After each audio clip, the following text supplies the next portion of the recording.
Bonjour à tous, faites-vous partie de ceux pour qui la culture d'entreprise est essentielle? Partagez-vous avec vos collaborateurs un ensemble de valeurs, de comportements, une identité commune? Ou au contraire, faites-vous partie de ceux qui pensent que la culture d'entreprise n'a plus lieu d'être, que c'est une valeur archaïque, passée de mode? Nous allons voir, messieurs, dans quel camp vous vous situez. Joseph Tounel, bonjour. Bonjour. Jean Tesson, bonjour. Bonjour Priscilla. Alors Joseph, d'abord, on va définir ce qu'est la culture d'entreprise. Pour vous, c'est quoi? C'est les valeurs de l'entreprise, c'est les comportements, mais c'est aussi lié à une histoire, à des usages, qui peuvent être des usages d'ailleurs locaux, professionnels, régionaux ou nationaux. Tout ça, c'est la culture d'entreprise. Chaque entreprise a sa culture, même celle qui n'en a pas. Le manque de culture est une culture en soi. Alors, il y a tout un côté positif, parce que la culture d'entreprise, ça peut être aussi quelque chose qui fédère, quelque chose qui permet d'avancer, ça peut être... quelque chose dont on est bien, fier. Hein. Mais ça peut être aussi négatif, parce que ça peut être la culture du pharisien. C'est-à-dire que je présente des valeurs, je vends l'entreprise, et ça on le voit de plus en plus, notamment dans les très grosses entreprises, où on a une capacité à vendre une image sociale, écologique, responsable de l'entreprise. Et tout ça derrière, c'est du vent pour faire uniquement du business et le plus de profit possible dans le temps le plus rapide. Et donc, il n'y a pas de règle, il faut regarder un peu. Et cette culture d'entreprise, d'ailleurs, ça peut être pour certains un atout pour embaucher des jeunes qui sont intéressés par... Ça attire, on pense évidemment aux GAFA, Google, Amazon, etc. Oui, il y a par exemple, une culture d'entreprise toutes les très femmes forte. qui nous écoutent, qui veulent pouvoir congeler leurs ovocytes, il faut tout de suite qu'elles aillent chez Google, puisque pour qu'une femme puisse faire carrière maintenant, c'est une société qui nous dit qu'il y a une grande culture, une grande ouverture, tellement grande ouverture que pour les femmes, on leur dit, vous allez congeler vos ovocytes, on vous paye la congélation et les garder. Vous travaillez et tranquille pendant longues années. Voilà, vous allez pendant des années pas nous ennuyer avec vos histoires de grossesse, de garde d'enfants et tous ces machins-là. Eh bien, c'est exactement la culture d'entreprise que j'appelle la contre-culture ou l'anticulture. Je suis sûre que l'entreprise de Jean-Eudes n'a pas du tout ce type de culture d'entreprise. Il y a une culture d'entreprise chez vous? L'un de nos métiers, c'est la congélation. Oui, mais pas d'ovocytes. Et pas d'ovocytes. Mais moi, j'ai fait une expérience dont je peux témoigner aujourd'hui, d'absence de culture, ou en tout cas de confrontation.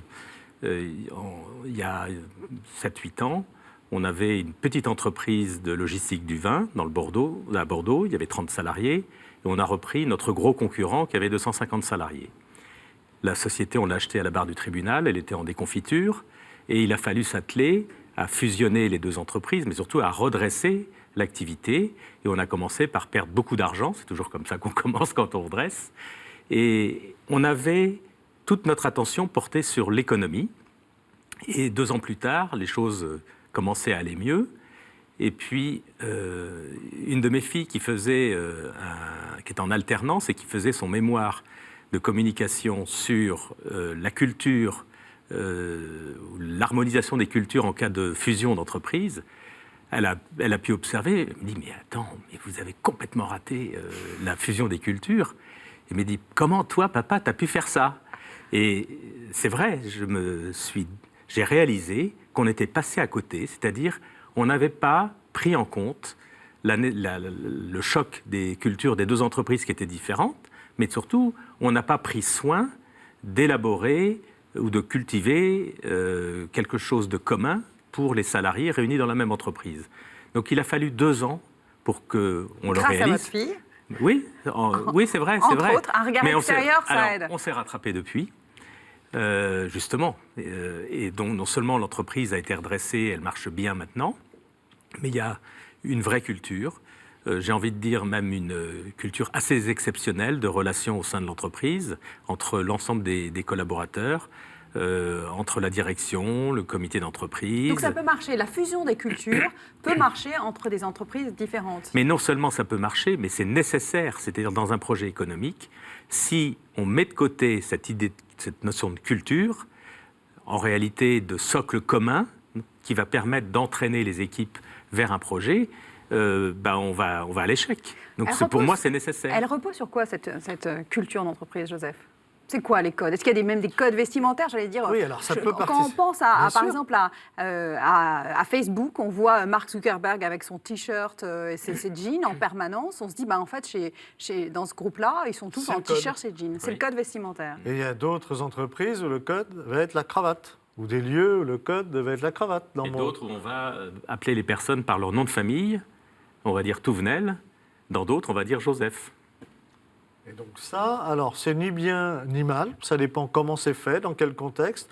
Il y a des traditions, alors il y en a qui sont bonnes, d'autres mauvaises. Il y a des choses très fortes, par exemple quand on regarde chez les mineurs, quand on avait nos mineurs, il y avait une culture qui était la culture ouvrière des mineurs qui était très forte, tellement forte que c'était la culture de l'entreprise. Les entreprises minières partageaient, ne pouvaient avoir que cette culture très forte. Et en fait, l'absence de culture devient inquiétante parce que l'absence de culture, c'est une déperdition de ce que les gens sont, de la communauté. Toute communauté est marquée par des spécificités. Si on a une communauté totalement anonyme et acculturée, c'est très très inquiétant, hein. Ça veut dire qu'en fait, il y a une culture qui est une culture très négative, où on ne fait pas ressortir des éléments qui peuvent être... il n'y a pas que On vestimentaire. n'adhère pas à un projet commun. Par exemple, vous voyez, dans les cultures d'entreprise, il y a des différences entre pays ou même entre régions. Moi, je suis frappé quand je vais en Alsace, une réunion qui commence à 8h45, elle ne commence pas à 8h47. Quand je vais à Marseille, l'élasticité du temps est différente. Ce sont deux cultures différentes.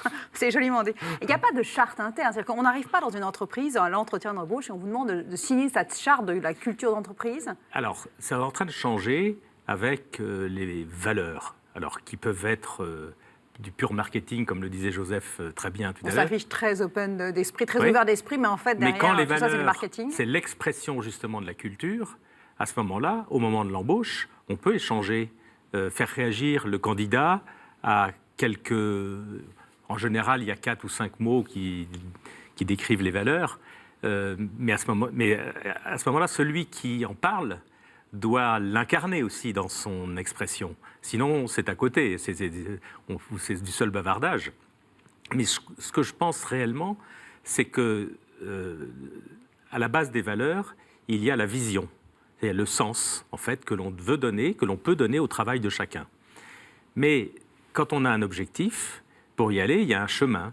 Ça peut s'appeler des balises ou des repères. Et je crois que les salariés, ils ont besoin de repères de toute façon. Donc c'est une bonne chose pour vous, la culture d'entreprise. C'est une bonne chose d'avoir un socle de valeurs communes auxquelles les salariés sont censés adhérer pour pouvoir fonctionner en harmonie. Oui, mais alors, il faut faire la distinction entre des codes qui peuvent paraître accessoires, mais parfois, au contraire, enfin, c'est pas seulement des accessoires parfois, parce que c'est l'identification aussi à l'appartenance à une entreprise, mais derrière l'entreprise, il y a l'appartenance, voilà, il y a le partage d'un projet, si effectivement l'entreprise a pris soin de vouloir donner du sens.